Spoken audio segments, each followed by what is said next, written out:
cứ mấy được nòm Iran bàn sport spy thà Puki mình thòm thòi nụ tê bà tụ bây chia miền cả slap lô Khamenei cả đôi cứ cả slapរបស់លោកនេះមិនធ្វើឲ្យពួកគេភ័យខ្លាចឡើយហើយមន្ត្រីសន្តិសុខជាតិជាន់ខ្ពស់របស់អ៊ីរ៉ង់គឺលោក Ali Larijani បាននិយាយថាអ៊ីរ៉ង់នឹងវាយប្រហារលើគោលដៅអ៊ីស្រាអែលនិងអាមេរិកដោយប្រើប្រាស់កម្លាំងដ៏ខ្លាំងក្លាដែលប្រទេសទាំងពីរនេះមិនដែលធ្លាប់ជួបប្រទះនាពេលកន្លងមកនេះដោយថ្លែងទៅកាន់ប្រព័ន្ធផ្សព្វផ្សាយរដ្ឋលោក Larijani បាននិយាយថាគណៈកម្មាធិការបណ្ដោះអាសន្នមួយឥឡូវនេះនឹងដឹកនាំប្រទេសអ៊ីរ៉ង់រហូតទៅដល់ជ្រើសរើសបានមេដឹកនាំថ្មីហើយដោយតែការបដិញ្ញាដែរគឺនៅថ្ងៃអាទិត្យនេះគឺអ៊ីរ៉ង់បានវាយប្រហារដោយមីស៊ីលម្ដងហើយម្ដងទៀតទៅលើអ៊ីស្រាអែលដោយបង្ខំឲ្យពលរដ្ឋអ៊ីស្រាអែលភាគច្រើនរត់ចូលទៅក្នុងទីជម្រកការពារដែលមានកំពែងរឹងមាំហើយសេវារថយន្តសង្គ្រោះបន្ទាន់របស់អ៊ីស្រាអែលបាននិយាយថាមានមនុស្ស9នាក់ត្រូវបានសម្លាប់និងជិត30នាក់ទៀតរងរបួសនៅទីក្រុង Shemesh ដែលជាទីក្រុងមួយដែលមានចម្ងាយប្រហែលជិត30គីឡូម៉ែត្រភាគខាងលិចនៃទីក្រុងយេរូសាឡឹមដែលធ្វើឲ្យព្រឹត្តិការណ៍នោះក្លាយទៅជារឿងរ៉ាវដ៏អាក្រក់បំផុតមួយនៅក្នុងប្រទេសអ៊ីស្រាអែលចាប់តាំងពីចំនួនបានចាប់ផ្ដើមមកគឺបានន័យថាមានការខូចខាតជីវិតមនុស្សនឹងច្រើនការផ្ទុះគ្រាប់ក៏បានបន្លឺឡើងផងដែរនៅក្នុងប្រទេសកាតាបារ៉ែននិងអារ៉ាប់រួមខណៈដែលប្រព័ន្ធការពារដែនអាកាសបានព្យាយាមបាញ់កំទេចយន្តហោះគ្មានមនុស្សបើករបស់អ៊ីរ៉ង់ដោយឡែកក្រុមរ៉ាណាដែលជាក្រុមសិទ្ធិមនុស្សរបស់អ៊ីរ៉ង់ដែលមានមូលដ្ឋាននៅក្នុងរដ្ឋធានី Washington វិញបាននិយាយនៅព្រឹកព្រលឹមថ្ងៃអាទិត្យថាយ៉ាងហោចណាស់មានជនស៊ីវិលចំនួន133នាក់ទៅបានសម្លាប់នៅក្នុងការវាយប្រហាររបស់អាមេរិកនិងអ៊ីស្រាអែលនៅថ្ងៃទី1និងមានមនុស្ស200នាក់ផ្សេងទៀតបានរងរបួសប្រព័ន្ធផ្សព្វផ្សាយអ៊ីរ៉ង់ក៏បានរាយការណ៍ថាកុមាររាប់សិបនាក់ត្រូវបានសម្លាប់នៅសាលារៀនបឋមសិក្សាកុមារីមួយនៅក្បែរមូលដ្ឋានកងទ័ពជើងទឹកយោធាសហរដ្ឋអាមេរិកនិងអ៊ីស្រាអែលមិនទាន់បានធ្វើអត្ថាធិប្បាយភ្លាមៗអំពីការស្លាប់របស់កុមារនោះទាំងនោះទេហើយសារព័ត៌មាន The New York Times បញ្ជាក់ថាគេក៏មិនទាន់អាចបញ្ជាក់ឲ្យបានច្បាស់អំពីចំនួននៃជនរងគ្រោះនេះដោយប្រភពឯករាជ្យបាននៅឡើយដែរសូមអរគុណគឺបើយោងតាមសេចក្តីរាយការណ៍របស់សារព័ត៌មាន The Independent របស់ចក្រភពអង់គ្លេសបានឲ្យដឹងថាលោកនាយករដ្ឋមន្ត្រីនៃប្រទេសអង់គ្លេសគឺលោក Keir Starmer បានផ្លាស់ប្ដូរជំហររបស់លោកយ៉ាងខ្លាំងតែម្ដងបាទដោយអនុញ្ញាតឲ្យយោធារបស់សហរដ្ឋអាមេរិកប្រើប្រាស់មូលដ្ឋានយោធាទ័ពអាកាសរបស់អង់គ្លេសនៅក្នុងប្រទេស Cyprus ship ប្រទេស ship ដើម្បីជួយការពារបាទសម្ព័ន្ធមិត្តរបស់អង់គ្លេសនិងអាមេរិកនៅក្នុងតំបន់គឺការផ្លាស់ប្ដូរជំហររបស់លោកនឹងគឺបានប្រកាសនៅមុននេះបន្តិចដែលព្រមក្រោយពីកាលពីថ្ងៃម្សិលមិញលោកដូចជាមិនច្បាស់លាស់ទេហើយប៉ុន្តែបែរជាទទួលរងការរិះគន់យ៉ាងខ្លាំងពីគណៈបកនិងអ្នកនយោបាយនានានៅក្នុងប្រទេសរបស់លោកតែម្ដងបាទក្រោយពីលោករដ្ឋមន្ត្រីក្រសួងការពារជាតិរបស់ចក្រភពអង់គ្លេសគឺលោក John Healey បានបង្ហាញឲ្យដឹងថាការពិតទៅមានមីស៊ីលរបស់អ៊ីរ៉ង់ចំនួន2គ្រាប់បានបាញ់សម្ដៅទៅលើទិសដៅនៃប្រទេស Ship ណា Cyprus បាទដែលជាមូលដ្ឋានយោធារបស់ចក្រភពអង់គ្លេសបាទអត់ក៏បាញ់ទៅមូលដ្ឋានយោធារបស់ចក្រភពអង់គ្លេសនៅទីហ្នឹងធ្វើឲ្យអ្នកនយោបាយអង់គ្លេសគាត់មានការកាំងសម្បាគាត់ដាក់សម្ពាធទៅលើនាយករដ្ឋមន្ត្រីតែម្ដងដូច្នេះលោកនាយករដ្ឋមន្ត្រីក៏ផ្លាស់ប្ដូរជំហរបាទឥឡូវនេះគឺបើទោះបីជាមានការអនុញ្ញាតអញ្ចឹងក៏ដោយគឺក៏មានការព្រួយបារម្ភថាឥឡូវនេះគឺតិចម្ដងសហរដ្ឋអាមេរិកកំពុងតែអូសចក្រភពអង់គ្លេសឲ្យធ្លាក់ទៅក្នុងចំនួនជាមួយនឹងដែរដោយធ្វើឲ្យអាចនឹងមានអនាគតមិនច្បាស់លាស់មួយផងដែរ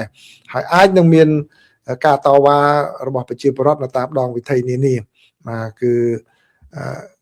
ទោះបីជាយ៉ាងណាក៏ដោយអង់គ្លេសក៏បានសម្ដែងនៅការឈឺចាប់ដែរតាមរយៈលោកនាយករដ្ឋមន្ត្រីកាលពីថ្ងៃសៅរ៍ម្សិលមិញគឺលោកបានបញ្ជាក់ថាក្នុងពេលកន្លងមកហ្នឹងគឺអ៊ីរ៉ង់នឹងបានរៀបចំផែនការវាយប្រហារទ្រង់ទ្រាយធំនៅលើចក្រភពអង់គ្លេសរហូតដល់20ដងឯណោះ ក្នុងឆ្នាំកន្លងទៅនេះបានន័យថាក្នុងឆ្នាំ2025អញ្ចឹងគឺអ៊ីរ៉ង់នឹងក៏ដើរគម្រាមកំហែងទៅដល់អឺរ៉ុបនឹងខ្លាំងណាស់អញ្ចឹងដូចជាខាងអឺរ៉ុបនឹងក៏គេមិនសប្បាយចិត្តហើយម្សិលមិញខ្ញុំបានបញ្ជាក់ប្រាប់ឲ្យពីជំហររបស់អូស្ត្រាលីនឹងក៏បានបញ្ជាក់ថាគឺមានផលប៉ះពាល់ផងដែរដែលក្រុមដែលគ្រប់គ្រងដោយអ៊ីរ៉ង់នឹងបានធ្វើសកម្មភាពបង្កភេរវកម្មនៅក្នុងប្រទេសអូស្ត្រាលីបាទនេះគឺជាសេចក្តីរាយការណ៍របស់ទីភ្នាក់ងារសារព័ត៌មាន Reuters បាទ Reuters បានរាយការណ៍ឲ្យដឹងថាលោកប្រធានាធិបតីនៃប្រទេសរុស្ស៊ីលោក Vladimir Putin បាទគាត់រិះគន់ចំពោះការធ្វើឃាតលោកKhamenei ដែលជាមេដឹកនាំកម្ពុជារបស់ប្រទេសអ៊ីរ៉ង់ដោយបានចាត់ទុកថានេះគឺជាការធ្វើមនុស្សឃាតមួយបាទដែលជារឿងមួយដែលមិនអាចទទួលយកបានទេក៏ប៉ុន្តែទីក្រុងមូស្គូអត់មានបានផ្ដល់អ្វីនៅឡើយទេជាការសន្យាថានឹងជួយសងសឹកឬក៏ផ្ដល់អ្វីទេគ្រាន់តែចូលរួមសម្ដែងនៅមរណទុក្ខតែប៉ុណ្ណោះចំពោះក្រុមគ្រួសារលោកអាលីខាមេនីបាទអញ្ចឹងគឺជារឿងមួយដែលមានការវិវត្តគួរឲ្យចាប់អារម្មណ៍ផងដែរគឺបើតាមសេចក្តីរាយការណ៍របស់ទីភ្នាក់ងារសារព័ត៌មាន Reuters គឺលោក Khamenei គឺជាសម្ព័ន្ធមិត្តទី3របស់រុស្ស៊ីហើយដែលត្រូវបានផ្ដួលរំលំចេញពីរដ្ឋាភិបាលក្នុងឬក៏បាត់បង់ជីវិតក្នុងរយៈពេល15ខែកន្លងមកនេះប្រិយមិត្តនៅចាំបានទេចំនួន3នាក់នៅណាខ្លះបាទគឺទី1នៅសេរីឃើញទេបាទនៅសេរីហ្នឹងគឺសម្ព័ន្ធមិត្តរបស់រុស្ស៊ីខ្លាំងណាស់ចាតែពួកទៀមចេញមកដែលទូគីគ្រប់គ្រងនោះទូគីគ្រប់គ្រងហើយសហរដ្ឋអាមេរិកនៅពីក្រោយផងនោះឡើងមកផ្ដួលរំលំបាទរបបលោកអាសាអាឡាសាដនោះបាទអាសាអាឡាសាដក៏ដាក់អ្នកថ្មីមកបាទងាកមកត្រូវគ្នាជាមួយនឹងNATO ជាមួយនឹងសហរដ្ឋអាមេរិកវិញទៅអញ្ចឹងរុស្ស៊ីអស់មួយទៅបាទមួយទៀតនៅវេណេស៊ុយអេឡាកាលពីពេលថ្មីនេះបាទនីកូឡាសម៉ាឌូរ៉ូបាទចាប់មកបាទរុស្ស៊ីក៏មិនអាចធ្វើអ្វីបានដែរឥឡូវនេះចុងក្រោយនៅពេលនេះគឺលោក Khamenei ដែលជាសម្ព័ន្ធមិត្តជិតស្និទ្ធរបស់ប្រទេសរុស្ស៊ីផងដែលមានផ្ដល់ drone ផ្ដល់អីច្រើននៅក្នុងការប្រយុទ្ធជាមួយនឹងអ៊ុយក្រែននោះបាទដែលលោកពូទីនគាត់ចាត់ទុកថា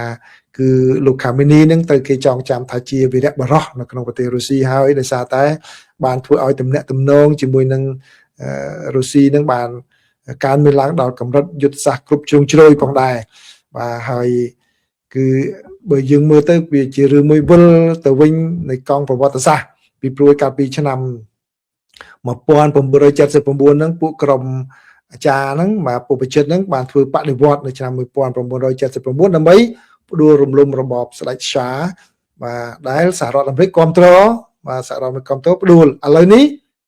សហរដ្ឋអាមេរិកងាកមកវិញហើយបាទក៏ប៉ុន្តែមិនទាន់បានផ្ដល់សញ្ញាច្បាស់លាស់ថានឹងគ្រប់គ្រងបាទព្រះរាជាទាននឹងដើម្បីឲ្យឡើងស្នងតំណែងឬយ៉ាងណានោះទេបាទនេះគឺជាការវិវត្តភូមិសាស្ត្រនយោបាយមួយដែលយើងតាមមើលទៅហើយក៏ជាការសង្កេតរបស់ខ្ញុំទេគឺរុស្ស៊ីគាត់ជាប់ដៃនៅអ៊ុយក្រែនបើគាត់ជាប់ដៃនៅអ៊ុយក្រែនគាត់ដកអត់រួចយ៉ាងបាទអញ្ចឹងបានថានៅជាប់ដៃហ្នឹងពីព្រោះអីកាលពីពេលដែល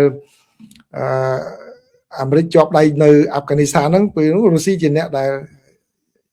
ធ្វើឲ្យយ៉ាងម៉េចឲ្យអាមេរិករុស្ស៊ីជាអ្នកធ្វើយ៉ាងម៉េចឲ្យអាមេរិកជាប់ដៃនៅអាហ្វហ្គានីស្ថានឲ្យយូរប៉ុន្តែ